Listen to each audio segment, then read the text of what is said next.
What's going on, everybody? It's Joe from the Acceptable Casualties, here to do a German infantry tactics video for you guys. I decided to break it down and do it nation by nation, just because the Germans are fairly different as far as their layout and how you can use them for the infantry platoons, opposed to the Soviets, and then you get into the other allies as well. Like I said, they all play a little bit differently, and I think a general tactics video wouldn't. I don't think it would have been beneficial really to anybody. I think there would have been too much gray area and things would have kind of overlapped with each other. So I'm going to do a nation by nation, kind of putting one out every couple weeks, so you guys kind of get a better feel maybe for when you guys are using your infantry on the table. Maybe you guys can learn a couple of tricks of the trade and maybe share some of that as well, some of the ones that you guys have with the rest of the community. So we're going to come back in a second. We're going to go over the basic German infantry platoon that I have sitting in front of us, and then we're going to line up these guys against some Soviets, and then just kind of go over the basics for using these Germans in an attacking position with minor support. So we'll be back in a flash. Alrighty, here we got our basic German early war infantry platoon. The composition for this, like I said, it rolls out pretty much the same for early war, mid war, late war. The one thing you're going to notice here going through is a platoon command is 6. You got 6-man team right there for your platoon command. I ended up taking an MG-34 on a tripod. You have the option for the 42 when you get in the late war and moving on a little bit, and that's part of your platoon support. I also took the 50mm mortar. You can take the 80mm mortar as well. I just have this one in here just because it was on the table, but it's going to hold kind of the same properties for what we're going to discuss. Above them, you have your 3 squads. Each one is broken up into the rifle section, which is 7 men right here, and then the machine gun team, which is going to be 3 guys, and they're right back there.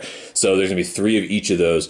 This is for the pure infantry list for early war. If you put these guys in half tracks, like the Schutzen platoons, the 7-man rifle teams drop down to 6, and as you get into late war, those 6-man rifle teams actually drop down to 5. The one trade-off is these guys are just regular right now, but as the war moves on, I think you have options to get some of these guys as veterans and things like that. Also, you can take the Assault Pioneer platoon, which kind of has the same composition as this right here, except they're veteran troops, and they get like flamethrowers added into the platoons, and they can get like minesweepers and demolitions, and I think AT grenades, and I think they're assault troops as well. So they got some perks with that as well as being engineers. So there's some minor differences between certain platoon layouts. You get into Fallschirmjägers and stuff like that, but the core principles kind of carry on for all the German units across the board for the most part. So yes, this is what we have right here for the German platoon. So my thoughts, like I said, I haven't played a ton of Germans. Like I said, my experience has been with Fallschirmjäger mostly. This is kind of me getting into early war right now. But like I said, I've played against enough of people that run these guys where you kind of get a general feel of how these German platoons work. They're usually a little bit smaller in number than their opponents. Whoever you're facing off against, like I said, Soviets get like 8-man squads. Americans, I think you're loaded up when you add in the bar teams and then the regular rifle squads. I think it's like 12 guys, and you get like 3 of those. So like they're just a ton of people in them as well. Brits usually, I think, like 8-man teams, and you get like the Piat and the Bren teams and stuff. So the Germans, it seems like as far as body count goes, they're a little bit on the lower end, but they have a lot of flexibility, because just right here you have 7 units excluding the 2 support choices that we took down at the bottom. So you have smaller teams which can benefit you as far as laying a suppressing fire down, and then that helps your rifle teams kind of move up the table. I guess playing as a Russian player, I know I don't have that luxury. It's mostly 8-man squads, so they're easier to spot. You have less flexibility because you have one platoon of them you only get 4 units, not counting the platoon command, so 5 units with platoon command, and you don't have flexibility. Your orders don't stretch as far. If you get a really good dice roll, you're not able to really support your infantry platoons with infantry support as well as you can using the Germans. So I'm going to kind of set the table up here, the scenario. There's not really a scenario, there's not like enough flow to it, just going to go over supporting these guys, moving them up the table. Against over here, you guys will see I have a platoon of Soviets kind of in the woods, in the house, and along that fence line there. It's kind of just go over just like making a move on a position and just using infantry to support itself, and maybe like talk about some off-field mortars and artillery and ways to kind of keep the enemy pinned down and use your assets to really get your infantry into the fight, opposed to just digging them in on a certain part of the table and then waiting for the end of the game to maybe make a move, like really get some get some use out of your infantry when you're playing the game. So we'll be back in a second to go over Germany infantry tactics for the assault. All right, so we're back after kind of setting up our infantry platoon here to make an assault on the little farmhouse, Soviet farmhouse back there that's being defended by that Soviet platoon in the back. So down here in the tall grass, ended up putting an infantry squad here supported by their MG-34. Back here, I tucked one of the infantry squads behind the hill. On top of the hill, I have two MG-34 teams that you can see up there. They have the orange flowers. Down here is the 50 millimeter mortar. Could be the 80 millimeter mortar if you want to use barrages, but you know we'll flip back and forth as we kind of discuss how we're going to support using both of those. And then over here, there's another rifle squad. If you guys are wondering, the top of the hill, we call this soft cover if there's trees on it. So that's what you get on top of these hills. You get a little bit of a height advantage as well as a little bit of soft cover. And then up here on this hill as well, we have the tripod MG-34, and then we have our platoon command on top of the hill, kind of in a position to spot and have clear range over there on that side. So this is like just infantry on infantry, no tanks, no off-table anything involved. Just kind of just going over the basic moves and how to support infantry with infantry from the German perspective. It also kind of, being able to do that actually opens up your other orders to where you can use them to do other things and not solely focus on just dropping barrages, having to pin everybody every turn. You can maybe put a little bit more in your scouting units or your tanks or some of your other stuff that you have on the table that doesn't have to be used to just pin units so you can move your infantry up the table. So my thoughts behind this were to obviously hold the flank down with this infantry squad here and this MG-34 team. It's a lot of open ground in front of them, so they're really going to need a good situation to make a push up the side of the table. They're kind of here just to, you know, lay support fire and keep those Soviets over there, just keep them honest over there. The middle hill, my thought for taking this position was going to be to have a central fire base here. From the hill, I'm going to be able to get a pretty good view going all the way around with my MG-34s that I have there on the bipods, as well as the mortar team off the back of the hill. From this range, I can either do direct fire with that 50 millimeter mortar, or I can, if it was 80 millimeter, I'd be able to drop barrages and use that as well. So this is going to be almost my central fire base here. From here, I'm going to be able to launch attacks within probably a 2-turn move in most cases, and get them across this opening here into that back area by the houses over there.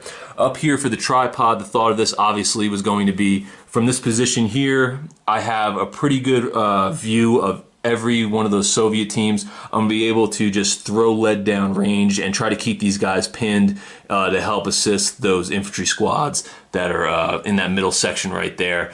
So they don't have to take as much fire running across the open fields. And obviously the platoon command back here, I'm going to try to keep him alive. So, you know, if I had mortars or anything that I can use to drop bombardments in there to really utilize that pretty well. Also, if I don't have any options for anything like that, you know, 6 guys here, they can lay down some rifle fire and also be used to pin some of the closer units where I might only need like 5s or 6s. I mean, 4s or 5s to maybe pin some of these units that are a little bit closer.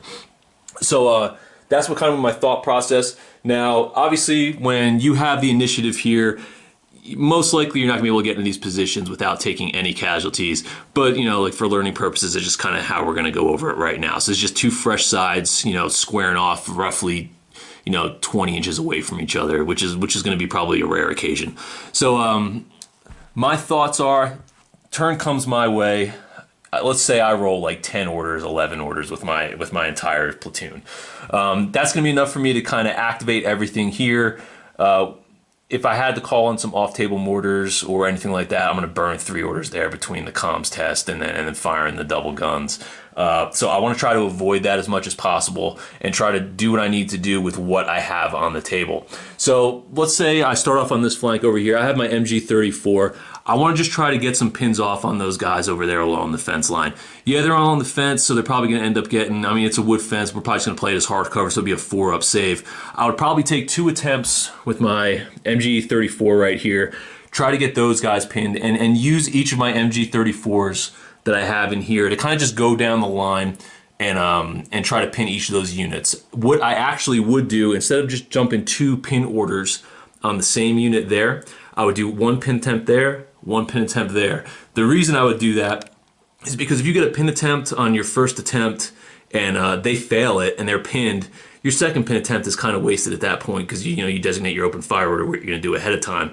Whereas if you go 1 and 1, then what you can do is possibly get a pin there and get a pin there. Or even if you fail here and get the second guy in the second attempt, you come back in with your second MG34 team, and now you can try to pick up the slack from the other guys, and you can attempt to pin here, and then you can go over there and attempt to pin there. So when you're doing your pinning test and you have a lot of options for machine gun fire, I always find it best to, instead of doing an open fire and making 2 attempts on 1 unit, to spread it out between 2 units, because if the dice do go your way, you're gonna be able to pin 2 units in 1 action, opposed to just dumping 2 pin attempts into 1 unit and then maybe wasting that second action. So, like I said, fire down range, use these MG34 teams, and try to get as many pins over there on this line right here as I possibly can. Obviously, most likely not going to happen. You might be able to pin 1 or 2 units based on the save these guys have. These guys are going to have a 4 up. Over here, they're going to have a 5 up. You might have a little better luck, which kind of brings into play the tripod-mounted MG34 over here for the early war Germans. This thing, I feel, is an absolute gold mine if you can get it set up. Not just for the threat of it throwing 10 dice down range and peeling guys off the table, but with that volume of dice as well, your ability to pin units at medium range, it's pretty nice to have that.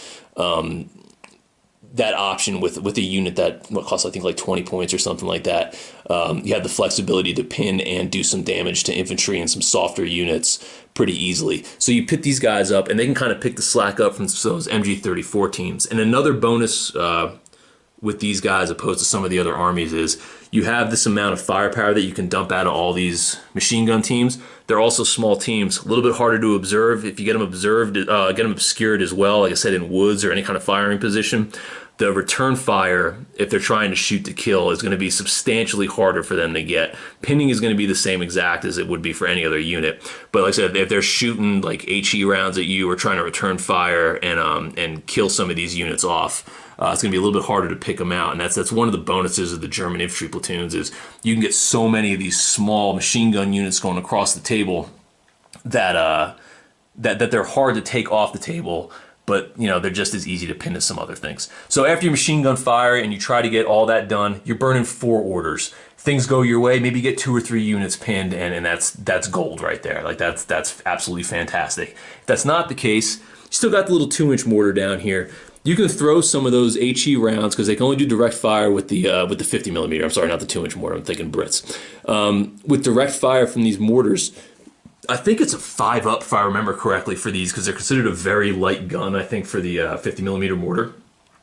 So you can still drop in a 5 up. You can still get these guys pinned. I mean, it's a 1 in 3 chance, but it's something that you're paying under 20 points for, that you can kind of drop in there and get some pins at fairly long range, and you're not suffering any distance modifiers or anything like that, because it's just coming in as almost like artillery, I think, as a HE round. So yeah, you're just kind of end up working those in. I always like to throw those in the list. I love them with my Brits. I actually love them a lot in the last battle report that we did up for Odessa. They're not that great, but they're just a pinning threat to have on the table. Small 2-man team, and anytime that your opponent's going to just throw fire at these guys, I don't want to say it's a waste of fire, because you are going to pull a chit if you lose them, but I'd rather lose these guys than some of my other elements from my infantry platoon when it comes down to it. So like I said, it's another small, cheap 5th option dedicated strictly to pinning. Now, after I get like I said, all the firing done, I try to move over to my infantry squads. Now, based off the situation over here, we'll say there's still some active teams that are sitting over there. Maybe the side of the table over here is pinned down pretty good, but he might have some active guys left over here. Obviously, just because half the platoon is sitting over there and pinned, I'm not going to want to run across the table. What I'm thinking is reserve move order. And the reason for that is I'll give it to these guys here who are in cover. I'll give it to these guys here who are in cover, and I'll give it to these guys over here who are in cover. Now, I know most likely this position is going to get plastered with some kind of mortar or artillery or something like that the first opportunity my opponent gets. Totally understandable. You just kind of have to eat it. But by putting that reserve move order in there in a situation that's not as clear as it may look over there, at the end of your opponent's turn, before their turn wraps up, you can push all these guys up with reserve moves. And then on your next turn, you can push even closer with your own moves and really get in the opponent's face, possibly get some close assaults off, pinned units over here. If things for your opponent, they say they decide maybe to put an ambush fire on one of these units over here, and then instead of actually shooting down at your units. All right, that's not that big of a deal. You might have to sacrifice one of your units running out on a reserve move order, and they might have to eat that ambush. But that opens up the other two units to kind of scurry across that field and make a push for these positions unscathed. There won't be anybody else shooting down at them. So that's kind of a nice thing to put together. And if your opponent decides to just go and put both of those units, we'll say, in ambush and not drop any fire down here on any of your infantry fire bases that you've set up on any of these positions, the beauty of that is maybe you just hold that reserve move order, and then the next turn you just go through the pipeline again with all your machine gun fire, but now you can just focus on these two units over here, try to get them pinned completely, and then you pin that entire front. And then on your opponent's turn, when everything's safe, you push your reserve move orders up, and you start making a push for this position over here. So with the Germans, like I said, it's a lot about really putting a little bit of thought, like 2 or 3 turns ahead, on how you want to attack these positions, and really utilize your machine guns not to shoot to kill initially, use them to shoot to pin, and then follow that up with your rifle teams. Let them do the heavy lifting, and then once things start getting down and dirty in that front line that you're pushing toward, then start opening up these MG34s on some of those teams that are pinned and start shooting for kills. But like I said, the main thing is to keep your opponent pinned with these MG34 squads, because you only have 6, 7 guys in these squads, sometimes 5 if you're playing late war for the Germans. So every casualty you take on these rifle teams, it could be pretty devastating, because you're so much closer to breaking off pin tests and route tests, as well as when you get in these close assault situations. You're losing a couple shots. I mean, if you're only going in there with 4 or 5 guys against an 8-man team, yeah, you get the grenades, but you have a smaller pool of mistakes to make, when your opponent has 8 guys sitting in there and you might only be rolling in with 4 or 5. You blow a couple saves, that rifle team just went to waste completely and broke off the table, and maybe you just whittled your rifle teams that you're assaulting on the Soviet side. Maybe they're only down to 3 guys, but they're still hanging in there. So you want to be a little more cautious with your German infantry, the rifle sections, I think, especially when you're pushing them across the table. You want to make sure everything's set up the way you want it. It's okay to take risks, I think, occasionally, but for the most part, I really think you benefit from playing aggressive to get your positions on the table that you want to launch attacks from, like I said, like at this hill, like this edge over here, setting up your support on there. You want to get to those positions as fast as possible, but you don't want to just launch attacks from these positions just willy-nilly, just throwing yourself in there. You want to be able to set it up, get what you want, and then make the push. You don't want to sit back here too long and get into this firefight and not really capitalize on all the gains that you made by pinning your enemy's units. You want to get what you can get, and then you want to push on it, because like I said, you can't sit around with the Germans in like a trench warfare situation, because you just don't have the same amount of bodies that you're getting. And to really kind of send that home, and right here, you're looking at this platoon of Germans right here for body count wise, and you look across the table, it looks like it's pretty even, right? I mean, like the body count's roughly between 30 and 40 guys for each side. But the catch is, on the German side, you're spending over 100 points. I think for all this together, it's probably between 130 and 150 points. I don't have it written down exactly. But it's somewhere in that range for everything that you see for the Germans over here. For the Soviets, it's 58 points. And that's enough to get you 4 of these 8-man rifle teams plus a command team. So if you double that up, you're looking at 8 of those squads. So you can afford to make some more mistakes. They're inexperienced troops. You don't have the flexibility that you have as a German squad over here as far as what you can do. But like I said, for the Soviets, like I said, you can afford to throw waves into a situation. You can afford to eat the wounds. You got the bigger squads. You got the numbers. You just don't have the same quality of troops. So you have to play things a little bit differently as your Germans. So we're going to take a break, and we're going to come back a second and maybe look at some more things here as far as supporting these platoons with some off-table mortars and maybe some tanks, and kind of focusing on how you can punch holes in your enemy's lines with using half tracks and things like that, opposed to just being on foot. So we'll be back in a flash. All right, so we're back to take a look at some mechanized infantry playing with half tracks.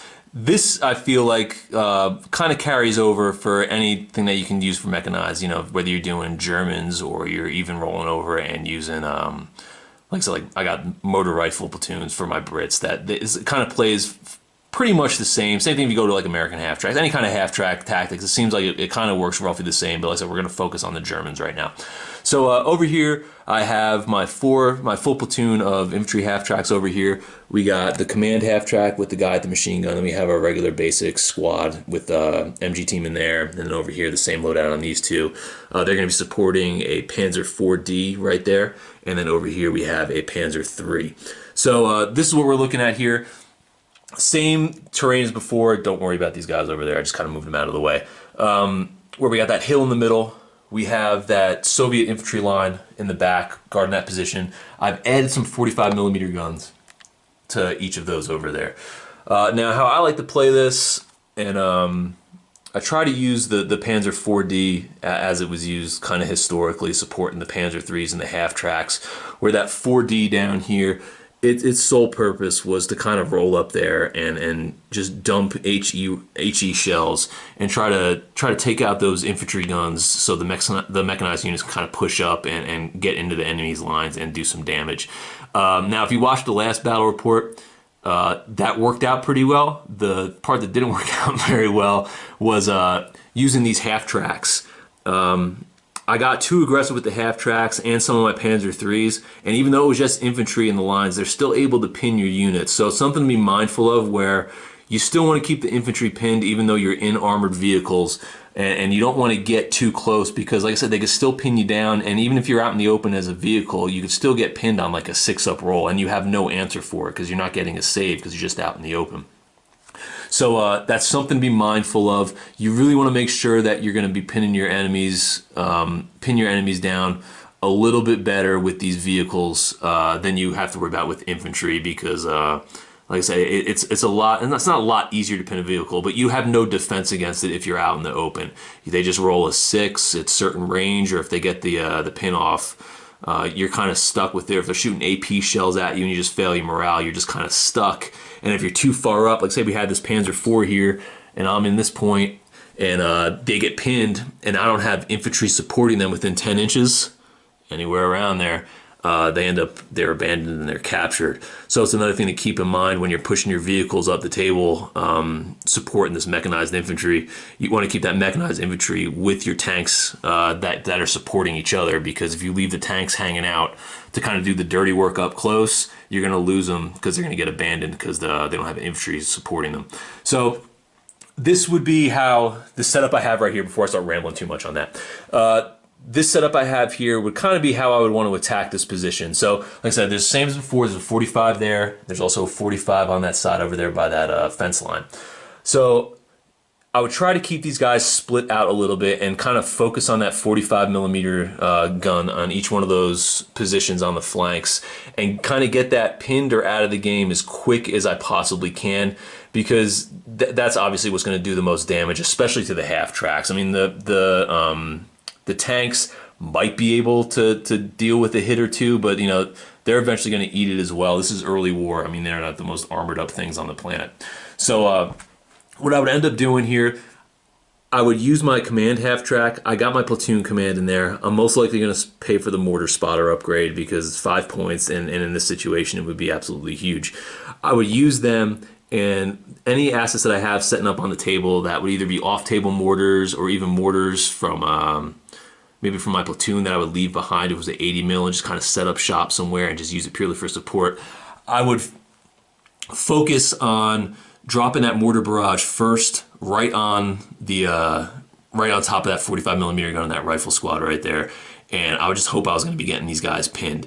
And I would do that. That would be my first order right out of the box, because that would kind of set the tempo for what I would be able to do for the rest of the turn. If things go your way, you're going to be able to kind of move up with that other half track and that Panzer 3, and you might be able to set up, you know, outside of 10 inches, still give yourself a little bit of flexibility, and maybe push up a little bit there, get some machine gun fire down on that house and that rifle squad right there, and we'll say if the 45 is pinned. and really kind of focus on shooting them, because like I said, that Panzer III, you're throwing 10 shots downrange. You're going to get, I think, like 5 or 6 with the half track, with the machine gun mounted on top of that. So you're going to have some pretty good opportunities to pin those guys, even though they have a 4-up save. You still have, you're throwing enough fire down range to where it's going to pan out for you after a couple turns of doing this. Or as I said, it might work pretty well right off the bat. But the key is that 45 millimeter gun. You want to get that silenced as quick as possible before you start making a push on these positions.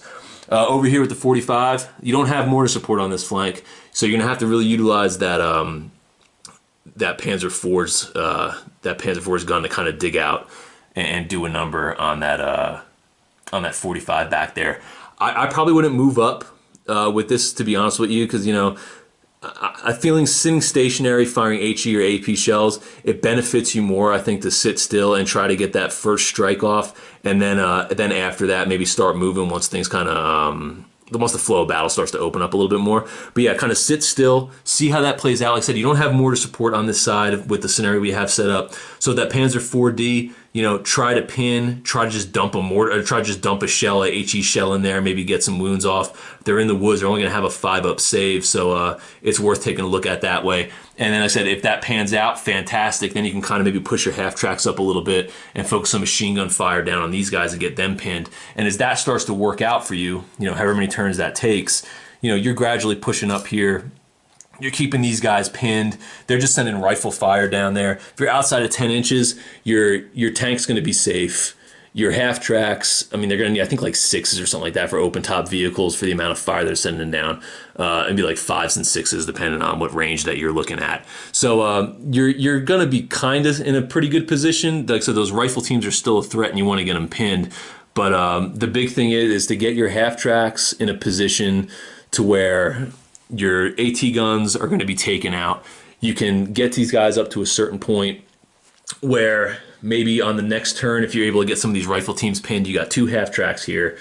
You might be able to disembark next turn. I just threw a German across the table. You'd be able to disembark like a full squad here, get a close assault off on a pin unit there next turn. If these guys are able to kind of weather the storm, if at least one of them is able to weather the storm and get a unit disembarked next turn and just play aggressively and take this position here in the woods. And then with that infantry squad and those tanks and that half track, you can still focus fire down and play the pinning game and kind of wheel around the entire setup that they have over here in the defense. And the beauty of that is too, when you have the half tracks, when you have the tanks, you have that mobile infantry early in the game, especially early war. You get Panzer Marsch as well. You can get just a wave of German stuff on the table, and your opponent's usually gonna have to wait until the second half of the game to start getting their full complement of troops on the table. Just not even on the table, in positions to defend. Like they're not going to be set up. So being able to get that you know, the blitzkrieg off, you know, get that quick strike off is huge. So you have to play a little bit more aggressive, I feel, with the half tracks, but you still have to be relatively smart about it by getting those AT guns pinned down. And then after those AT guns are kind of dealt with, really start to focus on one section on the flanks with the vehicles, and then make your way in and try to wheel in toward the middle by doing casualties from the outside, kind of working in. That's just kind of the way I've been thinking about playing it. That's kind of how I do it with my Brits as well. And that's how I kind of play like mechanized infantry on the attack. So this is going to be, I think, the end of the video for German infantry tactics. I would go over defenses, but defensive play is pretty similar going across the board as far as digging in your infantry. It's pretty intuitive with the rule set.